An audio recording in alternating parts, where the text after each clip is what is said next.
Good evening, Vikings fan. Justin Jefferson has been signed, has been extended. So it's a very happy Mike on the Vikes. Welcome. This is the Mike on the Vikes podcast. If you're on YouTube, feel free to hop in the chat and express your excitement because it's the only thing you should be feeling right now.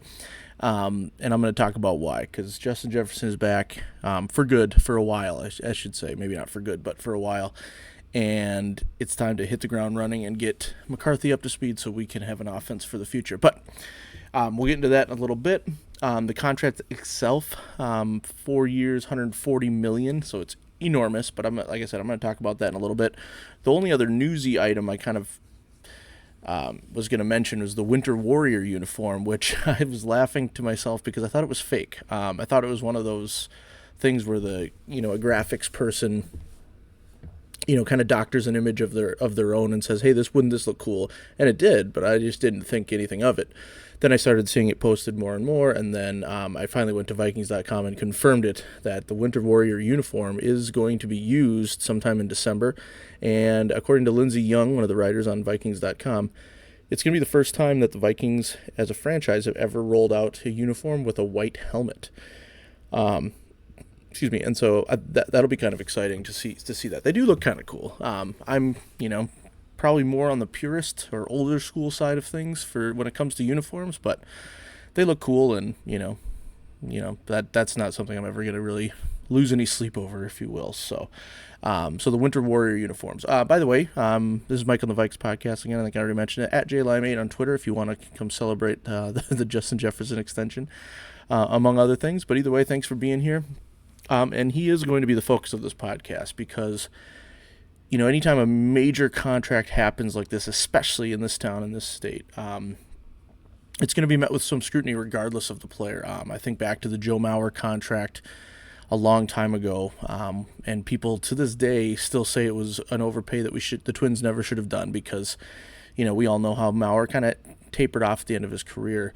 But it's one of those things where at the time, with the market value, you have to pay what you have to pay, right? And a player of Justin Jefferson's caliber, just at the time when I said the player of Joe Mauer's caliber, sometimes it's necessary. You got to overpay if you want your guy. And even though Mauer kind of tapered off, I was always happy that Mauer played his full career as a Twin. And while I can't guarantee that Jefferson will play his full career as a Viking, he's going into year number 5 now, and we have him for at least another 4 or 5 years already, and that's assuming we don't. And that's of course if we don't extend him, which I do think is quite likely after a few years. But anyway, it's JJ to JJ time, perhaps. Let's go. I know that early reports suggest that Sam Darnold's still getting a lot of the a lot of the reps with the first team, and that doesn't surprise me at all. And even Nick Mullins is kind of the official, unofficial backup, I would say.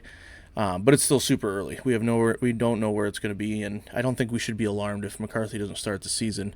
But regardless, when he does get to play, he will be playing with Justin Jefferson. So let's get into that contract. Like I said, 4 years, 140 million, 110 of that is guaranteed, and obviously it's a crazy high deal. It makes him the highest non-quarterback contract in the league. But again, he's the best receiver in the league, so I'm not going to feel bad about that.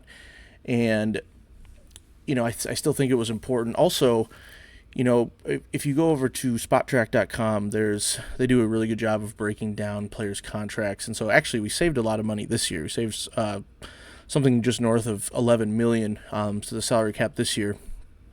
And then as the years go on, his cap hit gets more intense. I'm looking at it right now. By year 3 in 2026, it'll be nearly $40 million of cap hit, and then over $40 million after the 2027 season when he's 28 years old. The thing is, though, they have a potential out there.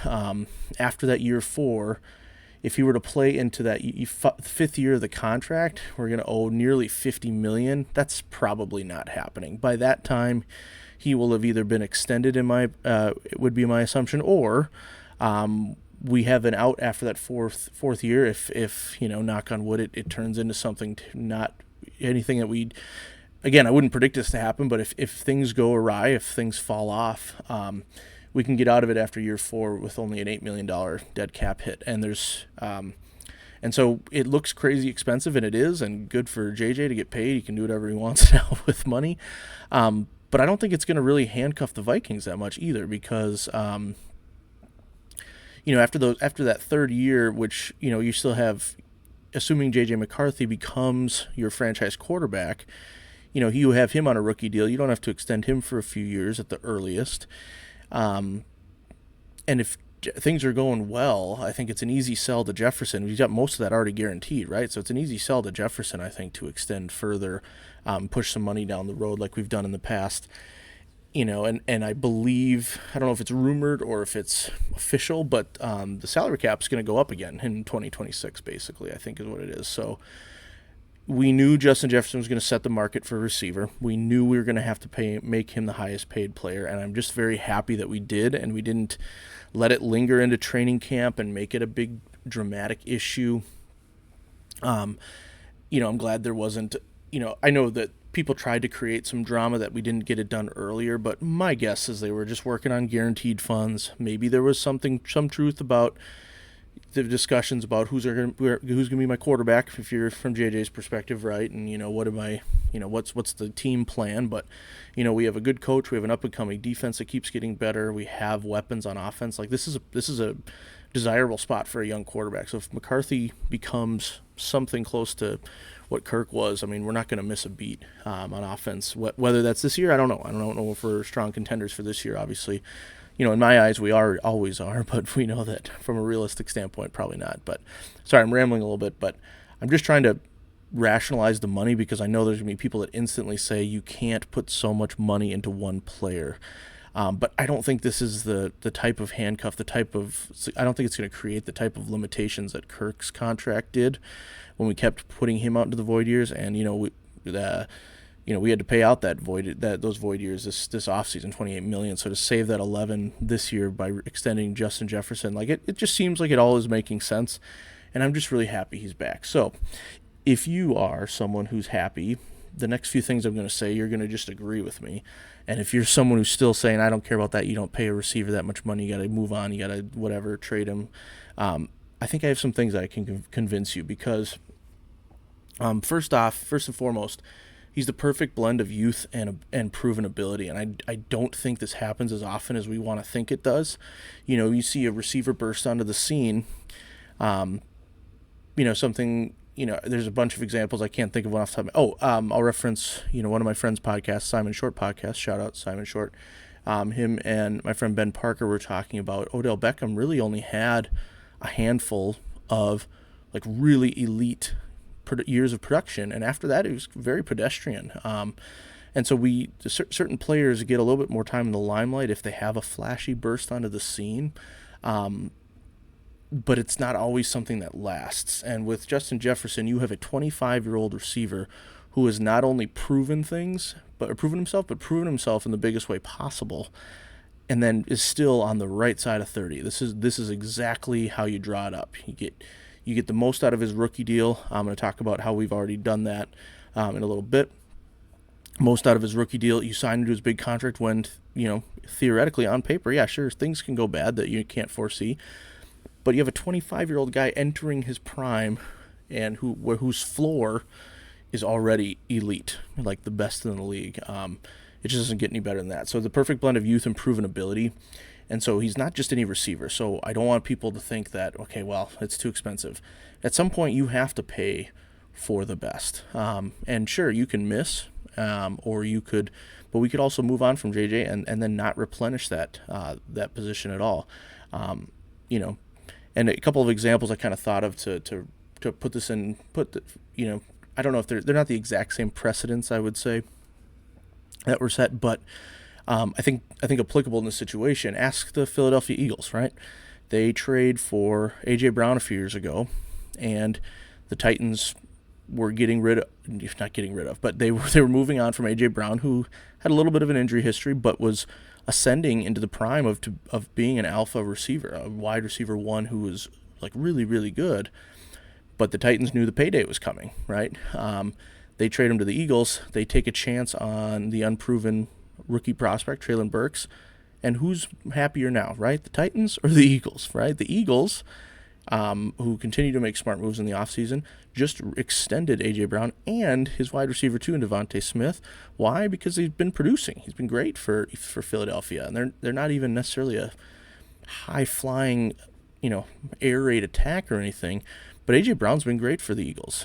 He's been on the field. He hasn't missed a lot of time, and so I think the Eagles would tell you, yeah, you go get those top-level receivers. The Titans, on the other hand, Treylon Burks has amounted to next to nothing. We're not sure if he's even going to be on the team this year, and I don't know any of the ins and outs of that, but that was who they traded A.J. Brown for. They got that high pick, plus probably some other things, and that part's not playing out. And then they had to overpay this offseason for Calvin Ridley. Now, I'm a huge Calvin Ridley guy, but he got a pretty high-end deal for someone who's pretty unproven and who's going to be 30 soon. And so it didn't work out for the Titans. Another example would be Tyreek Hill being traded to Miami. Miami paid an arm and a leg to get Tyreek Hill into Miami, and then also on top of that have extended him. And I don't think anyone's making fun of the Dolphins for what they did. You could maybe argue that they put a little bit too much into the Tyreek Hill basket, but he's been insane. He's been great. He's been one of the best receivers in the league, if not the best. Well, of course, he's not the best because Jefferson is, but you know what I'm saying. And so there are recent examples of, sticking with your guns and going and making sure you maintain that high level talent. And the last thing I'll say about this kind of idea is that how often in Minnesota have we seen our sports teams give up the up and coming guy before having to pay them, and then they go to a big market and they start dominating. And so I think, what was the worst possible thing to happen was to see Jefferson go to a bigger market team and just dominate for the next 10 years like I think he can, while we sit and watch and say, why didn't we pay him? Like, what was the game plan? So, again, all of this is just say I'm super pumped that Jefferson has been extended. He's back on the Vikings for the foreseeable future. And, barring catastrophic injury or other unforeseen circumstances, especially with Jordan Addison still on a rookie deal for a few years, we have a receiving core especially when Hockenson gets back. It's just exciting to think about. If we can just get the quarterback play, at a bare minimum of average, our offense should be pretty exciting because it's well coached and all that good stuff. So, and then if those opinionated ramblings don't get you convinced, I also, of course, came prepared with some statistics. Now, for these, I'm going to put them on the screen so you can see them. You see that fancy flash on the screen there? I wonder if I should change this, change my whole podcast from Mike on the Vikes to low budget Mike on the Vikes. If you're watching on YouTube especially, you can see the low budget operation as it is. But regardless, I tried to look up stats that we didn't all know, right? We all know about the fastest certain receiving milestones. We all know about the most for certain rookies before Jamar Chase came in the league and all these things. But I wanted to try to find the eye-popping stats for Jefferson because I knew they were there, to just further prove why this is the guy that gets this type of contract. And the first one I have is that he's the best in NFL history for the moment of how many yards per game, 98.3. And obviously 4 years, smaller sample size, so I'm not going to say that he's definitely going to do that forever. But after 4 years, that is a pretty consistent sample size. He's played an extra game for a couple of those seasons as well because of the recent switch to 17 games. And to put a little bit more perspective on it, that's over 12 yards more than Megatron, who's in second. I can't remember. I think it was his 85 point something or 86. Maybe it's right around 12 fewer yards per game. And Calvin Johnson's a Hall of Fame receiver who probably wouldn't have retired as early if he didn't end up in Detroit. We've seen that happen before. But regardless, Jefferson's the best all time, 98.3 yards per game. And the reason yards per game is a good stat for me is, yes, I know it can be skewed if you have a bunch of really monstrous games, but his game logs are pretty consistent. Yes, he has some bigger outbursts, and yes, he has a dud or two here and there like every receiver, but the consistency has been there. And speaking of consistency, that's stat number 2. If I've added up out of his 4 seasons, there was 67 total games.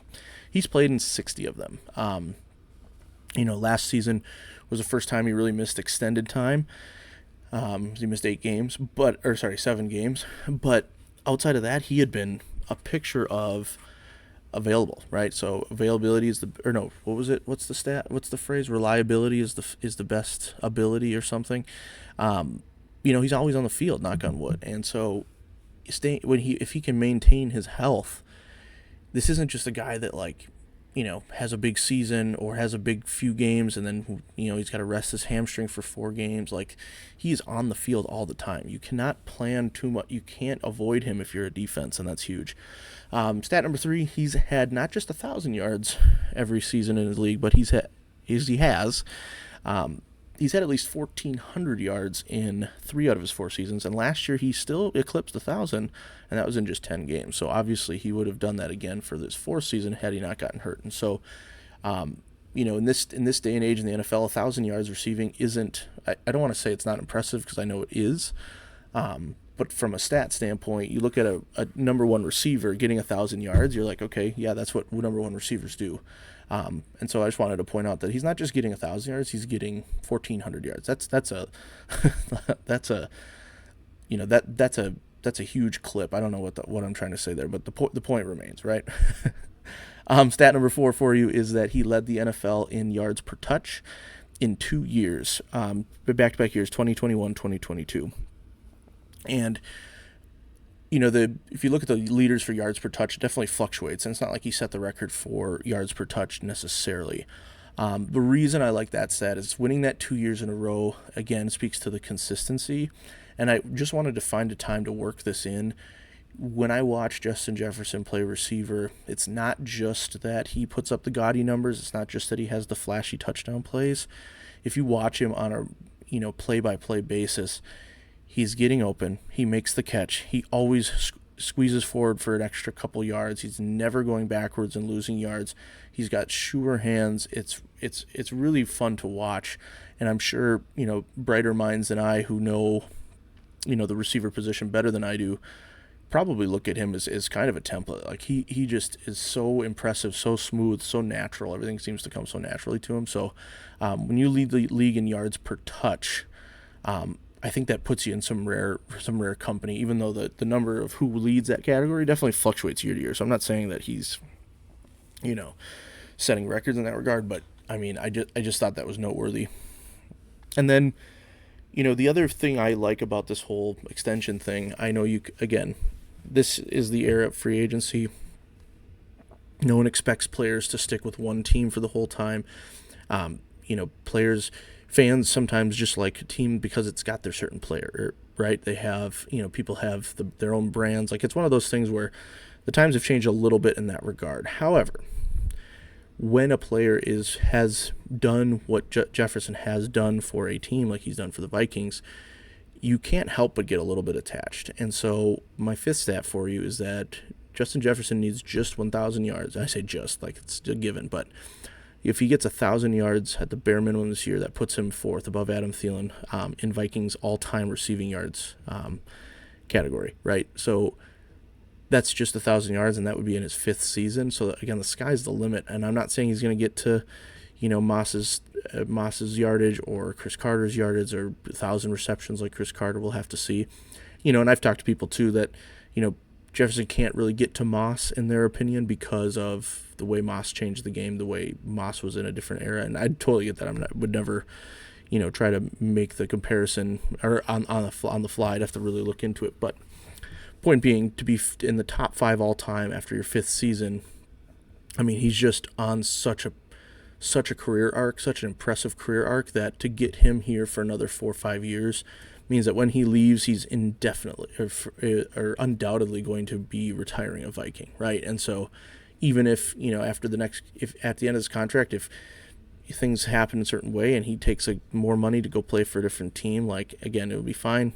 It'll be sad to see him go, but at that point he will have played 7-8 years here. He will have established himself in Vikings lore. And so I love that we got this maiden contract for him. And again, in my head, because of all the guaranteed money that he's getting now, and because the salary cap's going up, I could very well see him getting a 3rd contract here, or extension, or building it out into some void years.